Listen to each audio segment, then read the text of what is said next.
오늘의 큐티 말씀은 여호수아 8장 1절부터 17절입니다.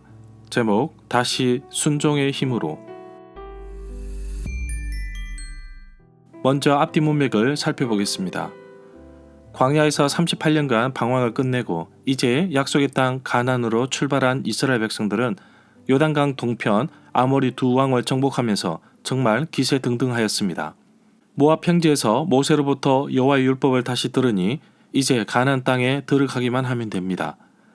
봄철에 흘러넘치던 요단 강물도 이스라엘 백성들을 가로막지 못했습니다. 언약의 땅을 정복하기 전에 할례를 행하고 유월절을 지킴으로 하나님의 백성으로서 예배에 참석하게 되었습니다. 그리고 약속의 땅에서 생산된 식물도 먹게 되었고 철옹성 같았던 여리고성도 이스라엘 백성들 앞에서 와르르 무너졌습니다. 이 모든 것이 순종의 힘입니다. 여호와의 말씀에 순종한 결과 하나님께서 주신 승리의 열매입니다. 여리고성을 온전히 하나님께 드려야 하는데 아간이라는 사람이 탐심에 못 이겨 여호와께 드려야 하는 물건에 손을 대었습니다. 이로 인해 이스라엘 백성들은 가나안 땅의 죄악에 물들게 되었고 징계를 받게 된 것입니다. 이어진 아이성 전투에서 36명을 잃고 패배하고 맙니다. 그동안 승리의 기쁨은 사라지고 모두가 좌절해 있는 가운데 하나님께서는 여호수아에게 용기를 불어넣어 주시며 이 문제를 해결하도록 지시하십니다. 고난의 골짜기 아골에서 아간을 심판한 이후에 이스라엘 백성들은 거룩함을 회복하여 다시 아이성을 공격하게 됩니다. 또다시 하나님은 말씀하십니다. 가나안 땅을 정복하라. 두려워하지 마라. 여호수아와 이스라엘 백성들에게 또다시 순종의 힘으로 나아갈 것을 말씀하고 계십니다. 문단을 나눠보겠습니다. 1절부터 9절은 아이성을 공격하다. 10절부터 17절은 매복하는 작전과 후퇴하는 작전. 1절에 보면 그 후라는 것은 유다지파 아간을 처형한 이후를 뜻합니다. 여호와께서 큰일을 앞두고 있는 여호수아에게 항상 강하고 담대하라고 말씀하십니다. 여호와의 말씀을 들은 여호수아는 앞으로 가나안 땅 정복을 하는 가운데 백성들에게 동일한 메시지를 전합니다. 두려워하지 말고 놀라지 말고 강하고 담대하라. 너희가 맞서서 싸우는 모든 대적에게 여호와께서 다 이와 같이 정복하여 이기게 하실 것이라고 합니다.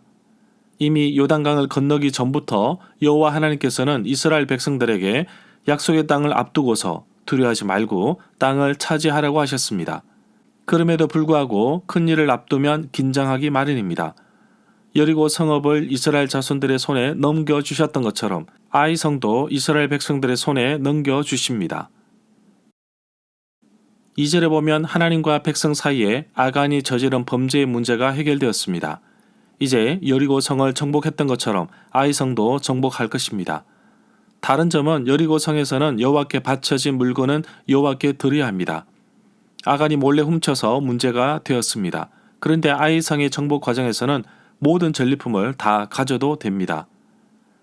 여리고는 가나안 땅의 첫 열매였기 때문이고 아이성은 더 이상 첫 예물을 드릴 필요가 없기 때문입니다. 이 구절에서 오직 이라는 단어를 이번에는 이라고 고쳐서 설명할 수 있습니다. 여리고 성 전투에서 이스라엘 백성들은 모든 것을 진멸하라고 하였습니다. 그런데 아이성 전투에서는 이번에는 진멸의 대상이 아니라고 합니다. 3절부터 6절에 보면 여호수아는 군인 3만 명을 뽑아 밤중에 아이성을 공격하기 위해 보냈습니다. 성 뒤쪽에 매복시킨 뒤 아이성 안에 있는 사람이 싸우기 위해 밖으로 나오면 전에 했던 것처럼 등을 돌려 도망칠 것이라고 합니다. 7절부터 8절에 보면 바로 그때 매복하고 있던 곳에서 일어나 아이성을 점령하라고 명령합니다. 그리고 아이성을 불태우라고 합니다. 9절부터 12절에 보면 앞서 전달한 명령을 그대로 수행하고 있습니다. 5,000명의 군인을 뽑아 베델과 아이성 사이에 매복시켰습니다. 이미 3절에서는 3만 명이라고 했으나 이 9절 12절에서는 5,000명이라고 하는데 5,000명이 더 현실적으로 보입니다. 3만 명이 매복하기 쉽지 않을 수도 있다고 볼 수도 있습니다. 15절에 보면 여호수아와 이스라엘의 모든 군인들은 아이성의 군대 앞에서 패배하는 척하면서 후퇴하였습니다. 그리고 광야길로 도망쳤습니다. 이미 여호와께서 여호수아에게 말씀하신 전략입니다. 17절에 보면 아이성과 베델의 사람들은 한 명도 남지 않고 모두 이스라엘의 군대를 쫓았습니다. 그들은 성문을 열어둔 채 이스라엘 군대를 추격하며 따라갔습니다. 70인역본에서는 베델이 없습니다. 절마다 상세한 설명과 구절 해석, 핵심 내용과 중심 줄거리는 네이버 블로그에 올려져 있습니다. 내게 주시는 교훈입니다.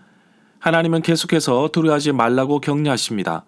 포기하지 말고 아이성을 점령하라고 하십니다. 또 한 번의 순종의 힘으로 승리하게 하십니다. 불순종으로 이스라엘 백성들이 절망에 빠져 있을 때 하나님께서는 또 한 번의 순종의 기회를 주십니다. 이번에는 순종해야 합니다. 저도 사역자인데 때때로 하나님 생각보다 내 생각이 앞설 때가 많습니다. 많은 사역으로 인해 경험과 노하우가 쌓이면 내 생각이 앞설 때가 많습니다. 그럴 때마다 잘 안 풀리고 결과도 좋지 않을 때도 있습니다. 어떻게 보면 아이성 전투를 앞둔 이스라엘 백성들과 다를 바 없습니다. 하나님께서 순종하는 자에게 희망을 주시는데 또다시 하나님 앞에 섭니다. 아이성은 처음 공격할 때 자신 있게 자만하는 마음으로 2,000명에서 3,000명 올라가면 될 거라고 생각했지만 이스라엘 백성들은 하나님의 방법을 묻지 않았습니다. 오늘도 믿음의 발걸음을 내디딜 것인데 하나님께 묻고 싶습니다. 하나님, 나의 발걸음을 인도하여 주옵소서. 나의 믿음의 발걸음을 축복해 주옵소서. 항상 사역할 때 두렵고 떨리는 마음으로 하나님 앞에 섭니다. 항상 나를 격려하시는 하나님께 감사드리며 하나님과 늘 동행하는 기쁨, 승리의 기쁨을 날마다 넘쳐나게 하옵소서. 오늘도 하나님의 방법으로 세상에 나아갑니다. 승리하는 그리스도인의 기쁨을 누리는 하루가 되게 하옵소서.